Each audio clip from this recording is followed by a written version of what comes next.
America and Iran have signed a memorandum of understanding, and well, it might be that the Iran war is coming to an end, and the Strait of Hormuz is opening. Although anything could happen, of course, and we don't know what will happen, but we'll see. But it might be time now to reflect on what did happen over the past couple of months and what went into the rise in our fuel prices. Who made money out of it? How much did the fuel retailers and oil refiners make? And more importantly, what happens now?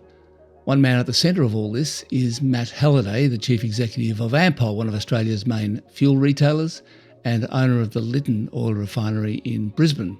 G'day, Matt Halliday. Thanks for joining us. Thanks very much for having me, Alan.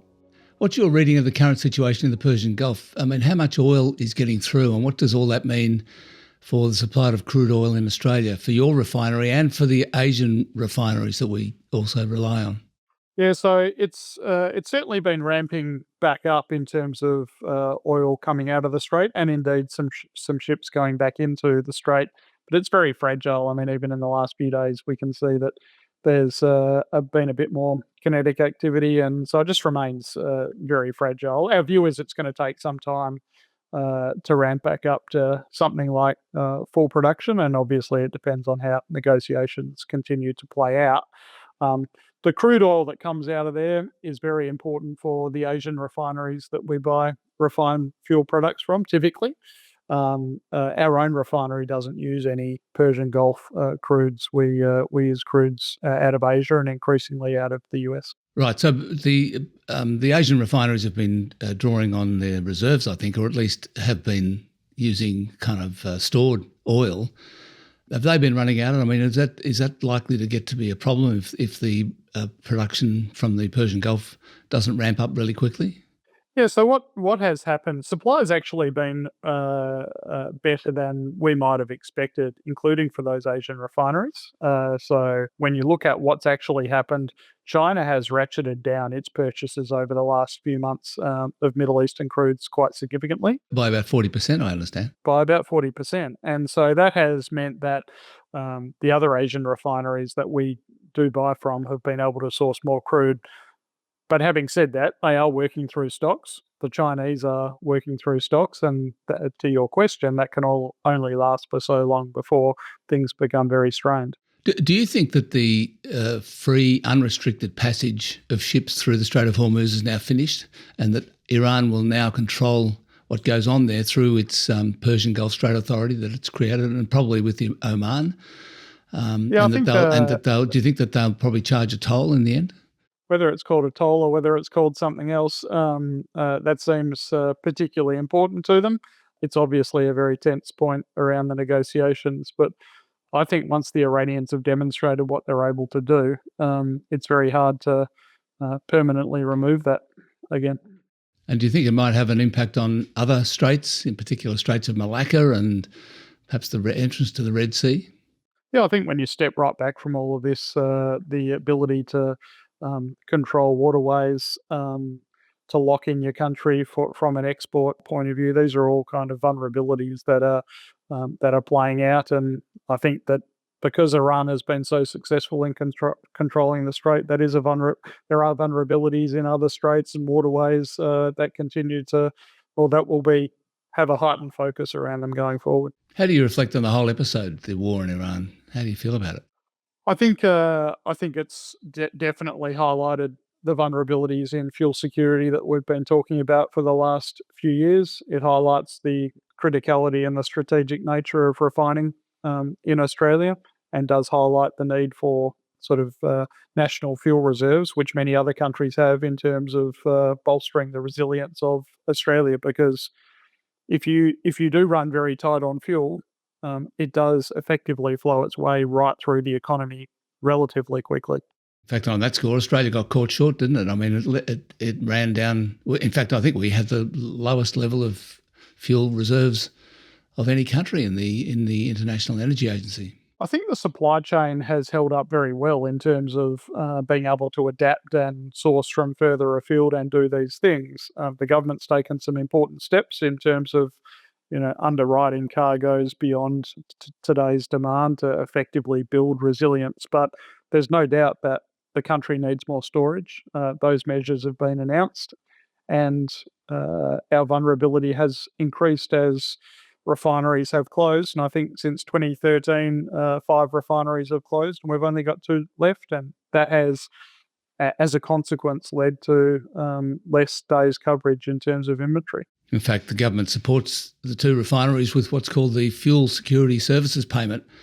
Would your refinery Lytton close without that?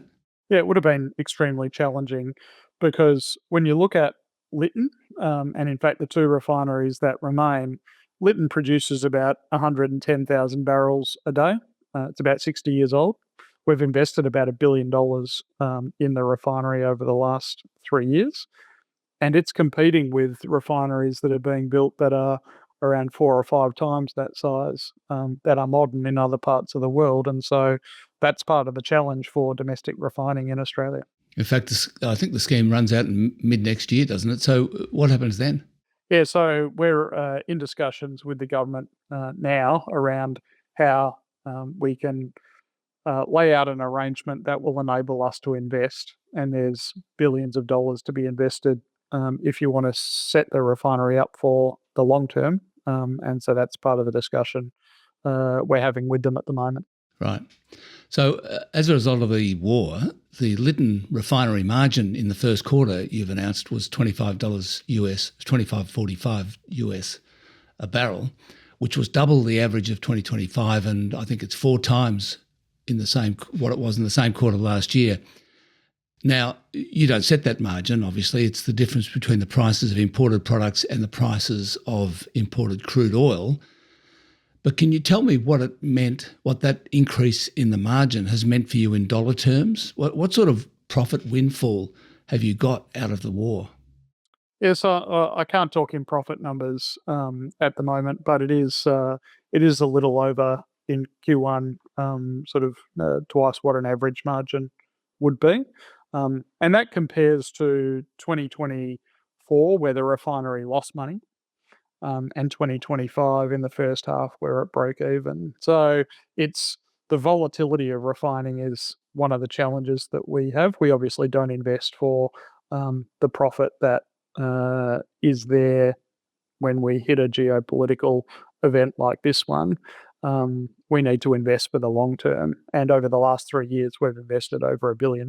So effectively, any profit we have made is being invested right back into the refinery again. That's for this period. But when we look long term, we need to be able to continue to make very significant investments in what is fundamentally a very volatile margin. I presume the government gave you some money, under the Fuel Security Services payment when you were losing money in 2024. Do you think it would be reasonable for you to give some of the money back now that you're making tons of it as a result of the war? We haven't taken any money under the Fuel Security Services payment arrangements, despite the loss in 2024 and break even in 2025. And the reason for that is that costs have gone up a lot. So when the arrangement was initially set, it was set at a level. And the reality is that because cost escalation has impacted those profit margins, we haven't taken any support. Oh, right. So the government hasn't given you any money to keep the refinery open, even though no, it hasn't. It was supposed to. That's really weird. Yeah. So what's happened was it was set at a break even level during COVID, effectively, and what's happened is effectively the costs have escalated to the point where if our costs had held back at those levels, we would have received support. We didn't receive support because the arrangement wasn't escalated, and that'll be one of the issues that's on the table as we go forward. We have now reset for the short term that level, so it will kick in when we're losing money. But really, the main game for us is how do we work with the government to ensure that the refinery can be there for the long term. And that requires not just a capital investment program for the next few years, but how for the next 10, 20 years, what does that investment profile look like? Right. So I presume you're saying now that the government does need to provide you with support in order for the Lytton refinery to stay open. We need to have more confidence in the returns that are going to come out of the investment in an asset like this for the long term, because the refinery economics, as I mentioned earlier, when you're investing in a refinery that is 60 years old, competing against modern refineries that are about 5 times its size in Asia and other parts of the world, that's a pretty challenging proposition without acknowledging, you need some confidence in returns to make those investments. But do we really have to have a refinery or even two refineries in Australia? I mean, how much of the market do you supply out of Lytton and also Viva supplies out of Geelong? I mean, is it much of the Yes. market? So it's about 20% of Australia's supply. And I think, in my view, I think underpinning and supporting those refineries to be there for the long term is particularly important. I think this whole situation has demonstrated the role that they do play, particularly because the crude oil that they're using is very different to the crude oil that comes out of the Gulf. So, whilst there were some really tight points in terms of refined product supply, we could always secure crude for the refineries, including increasingly out of the United States. Now, I think the petrol price has returned to pre-war levels, but the diesel price is still a bit above that. Do you think we've seen a structural kind of increase in the diesel price? I think diesel price will continue to move around with supply. It's been a bit more heavily impacted, certainly.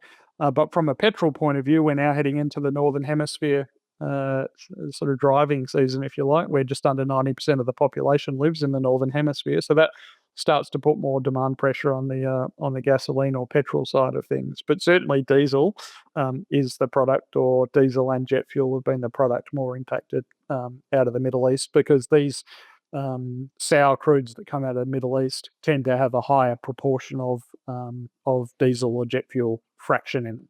Yeah, I suppose I'm wondering whether there's any structural change to the fuel business, petrol, diesel versus jet fuel, that's as a result of what's been going on. Yeah, I think what I would point to is there is a structural shift that will happen over time, and that is refineries need to produce a proportion of effectively petrol or gasoline, diesel and jet, and as you're seeing more and more EVs and hybrids come into the system, you need to produce less petrol and more diesel and jet. And how you can navigate that transition requires investment, and that imbalance needs to be managed over time. Right. So is that part of the investment you're going to have to make in the Lytton refinery? That'll be part of what we need to contemplate, is how we produce less petrol and more middle distillates or diesel and jet, but that's expensive. In general, how much are you saying you're going to have to invest in Lytton? So we're still doing the work. This would be, how you set the refinery up for, say, the next 20 years. It's billions of dollars, but we're still doing the work on exactly what the numbers would look like, because we're thinking longer term than we otherwise might have been. I suppose the other question is whether it's going to be worth it at all, given what's going on with electric vehicles. Yeah, I think certainly electric vehicle uptake has increased, and that gives rise to the kind of gasoline versus middle distillates or diesel and jet fuel that I mentioned earlier, and how you adjust the production, which is not easy. But the transition's going to take time. So this change out of the fleet, the average age of a light vehicle or a car in Australia is about 11 years. And you've currently got in Q2 15% of car sales are EVs. So this takes time. And I think the bigger challenge for Australia is in diesel and jet, where there is no real solution that is economic at the moment. So we're going to need fuel security and fuel supply for a long time to come. I suppose I'm wondering whether there's a point at which petrol, in particular, becomes uneconomic. I mean, it isn't. Whether it's 30% EVs or 50% EVs, it's certainly not 100%. At some point, presumably, making and selling petrol doesn't make any money, or doesn't make enough money, at least, to justify making it. I think you're hitting on one real issue, which is there's a point at which making petrol and refining petrol becomes more challenging, and as soon as you have to try and put that petrol that you're making in Brisbane, for example, on a ship and send it somewhere else, that becomes very, very expensive. And so how you adjust your production to produce more diesel and jet and less petrol over time is an important challenge that needs to be solved because it becomes less profitable. So what's your current thinking on your business planning around EVs? So we've been rolling out our EV charging network, public charging, fast charging network for about 5 years now. So this is not it's not a new thing for us. We've got as of yesterday about 354 bays in Australia. I think And we've where got are they? Are they in petrol stations or are they in shopping centres? both. So we've been rolling out on our forecourts and linking to our convenience offer, but we're also working with partners in shopping centres, and so we're doing both. And what we're focused on is making sure we've got broad network coverage, and we're delivering a reliable charging service. So in June, for instance, our uptime was just over 99%. And that's where there's a bit of a mixed record globally around the reliability of EV charging. Sorry, what's 99%? So over 99% means you turn up and the charging system is working. So a real challenge with the electrical connectivity or the comms connectivity in EV charging has been the availability rates. So the customer turns up and is the charging service working has been a bit of a challenge globally. And so one of the things we're really focused on is do we have the asset set up in the right location and working? And we're really happy with the levels of reliability that we're delivering. And now it's about choosing the right sites where we can get the right electrical connectivity to make sure we're delivering a broad network for our customers, including our fleet customers, because that's what they're looking for. How does the business model work? I mean, is the margin and the profit anything like what you make on petrol and diesel? So the business model works that margins are certainly lower, but customers need to charge more frequently. And so we're increasingly encouraged by the fact that we think we can make reasonable returns out of this part of the business, leveraging our convenience offer and leveraging the footprint that we have to make good returns over time.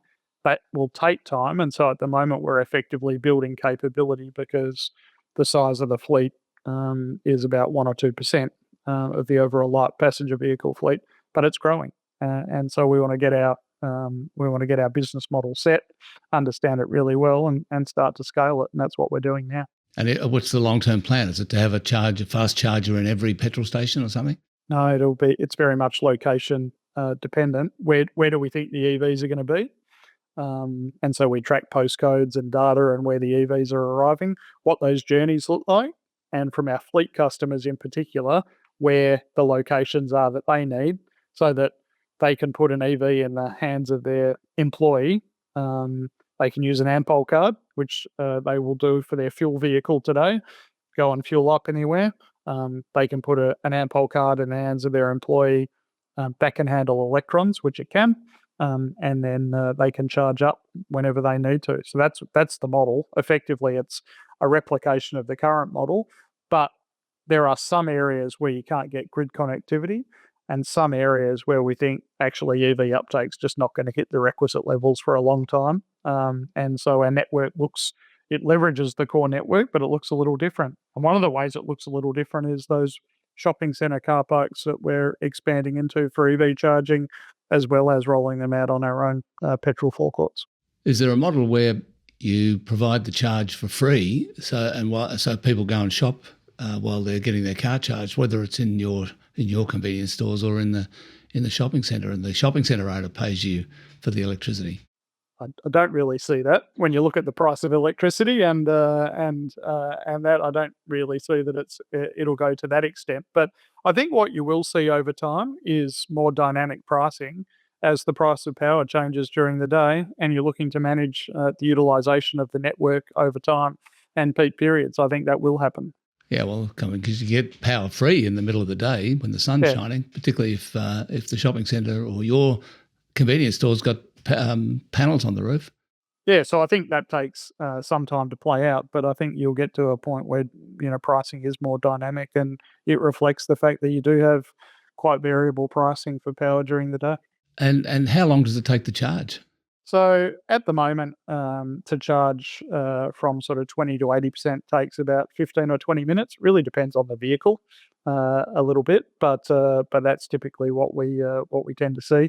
The vehicle technology is changing quite rapidly, and so there's a lot of talk around those charging times coming down to sub 10 minutes over the next 5 years or so. But that's what we're seeing at the moment. But I mean, obviously, most people charge their cars at home. So I wonder whether what do you think the business of charging publicly, like you do, what's that going to look like? Just people who go on long journeys or something? Yeah, so I think you've got people who go on long journeys, but you've also got people who live in apartments, and that's more challenging. You've got people who live in areas where the grid's particularly constrained. I think as we're looking to electrify a lot on effectively what is um, a grid that has some challenges, a distribution network that has some challenges, it might be too expensive to install charging at home, and then you've got a lot of people that rent. And so when you Yeah. combine all of that, you actually do have a relatively large addressable market in our view. And there's been a lot of talk about a big upsurge in buying of EVs because of the Iran war. Have you noticed that? Have you seen a sort of a particular increase in EV charging and a decline in petrol and diesel sales? So what we saw early on during the post the Middle East conflict was that fuel demand was up a lot. So our supply chain was very resilient. We were focused on making sure we could supply customers everywhere and communities everywhere. So at times our diesel demand was up 30%. And now it's kind of stabilized back to kind of relatively normal levels, I would say. We have seen EV charging or EV uptake increase. So I think Q2 to date, it's a bit over 18% of new car sales as EVs. It was 8% last year. So that has stepped up, and we have seen that flow through to our charging business. So we've seen utilisation step up a bit, not dramatically, but a bit. But if all your, I mean, I got the impression from what you're saying that if all of your customers drove EVs instead of internal combustion engines, you'd make less money because the margins are lower on EV charging. Yeah, but I think customers need to charge more. So I think Oh, I see. it's still too early to make a definitive call on this. But when we look at the size of the addressable market, and I think AEMO put out some data saying that actually on the go public charging is probably about 30% of all charging. To your question earlier, and people need to charge more frequently, then we see that EV charging can be a profitable business. But it depends on your view of uptake and how that trends over time, because you do need to see uptake extend, significantly above current levels. Hey, do you think you'll ever own an EV yourself? Yeah, I'm sure I will. Right. And do you think the government should help by subsidising some sort of national EV charging system around the country?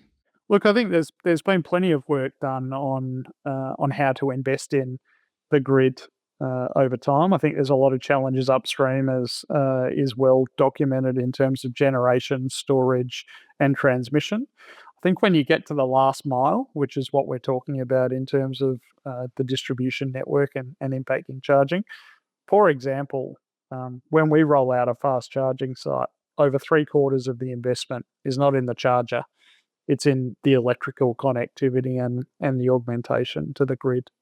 We're targeting the most efficient locations to be able to get that connectivity. Our view would be it becomes more expensive over time. And there are going to be some sites, particularly in areas where there's a lot of congestion, or areas in rural and regional communities where it's going to be more challenging, and that's where there is going to be funding required over time, I think. Just on the subject of climate change, we're currently seeing a really brutal heat wave in Europe, shocking maximum temperatures across Germany and Poland and so on. Is Ampol still committed to net zero by 2050, and how are you going to do that? Yeah, so I think we are. We put out our decarb strategy in 2021, I think it was, and we and we updated it, and we've updated it twice now. And we put in place our updated sustainability and climate disclosures under the new climate reporting regulations earlier this year as part of our annual report. Look, the refinery is the most capital intensive part of our operating business, significantly. So that is a challenge as we look to navigate fuel security on the one hand and carbon on the other, and that's an ongoing discussion as we talked to earlier. When we think about Scope 3 emissions, which is really where the bulk of emissions obviously rest in terms of the fuel, What do you mean by that? That's combusted by our customers. That's where, I outside of see.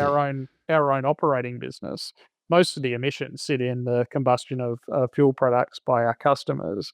And so what we're doing is, on the EV side, we're rolling out our EV network that we've spoken about. We're very committed to that. We've got, across Australia and New Zealand, well over 550 bays, and we'll continue to roll those out so that customers can make that transition. It's more challenging on the jet fuel and the heavy diesel side. That is a genuinely hard to abate area. The logical solution, in our view, is low carbon liquid fuels, and that is the refining of non-crude oil based feedstocks, so canola, animal fats and wastes, for example. Could Lytton Refinery do that? Yeah, so we're studying the development of a project up there. We're working with GrainCorp and with IFM investors on a study up there. Currently, about 70% of the oil from canola gets exported to other countries to manufacture these fuels. And so one of the policy settings the government is currently contemplating is, what policy is required to hold those feedstocks in Australia and refine them locally. So that we'll continue to look at how that policy evolves. And then, yes, Lytton possibly could refine those products in the future. And that has a fuel resilience angle, if you like, or benefit in addition to the decarb benefit, in addition to benefits for regional communities. So that's the logical solution. There's no easy one, but it does require us to look at government policy to stand it up. The other solution for diesel is hydrogen fuel cells. Are you looking at that, and would you have a role to play in that? We've looked at it. We think it's more challenging than low carbon liquid fuels, at least over the next 10 or 20 years. So we have at the moment parked it, and we're far more focused on those low carbon liquid fuels as the logical solution and the most efficient solution, at least for the next 10 or 20 years. And what about renewable electricity for your charging stations? Do you have to make, in order to meet your net zero commitments, do you have to make sure that is renewable electricity? Yeah, so we low carbon certificates we need to buy as part of rolling out those that offer, and then effectively over time it's about ensuring that or buying from the grid, and as the grid decarbonises, then that EV charging offer benefits accordingly. Well, we'll leave it there. Matt Halliday, thanks very much. Thanks for having me, Alan. Have a great day. Thanks so much for joining me on That's Business. You can find That's Business on the ABC Business Daily feed every Friday. Make sure you follow ABC Business Daily on ABC Listen or wherever you get your podcasts, and please tell your friends about us if you like it. Carrington Clark and the ABC Business Daily team will be back in the feed on Monday.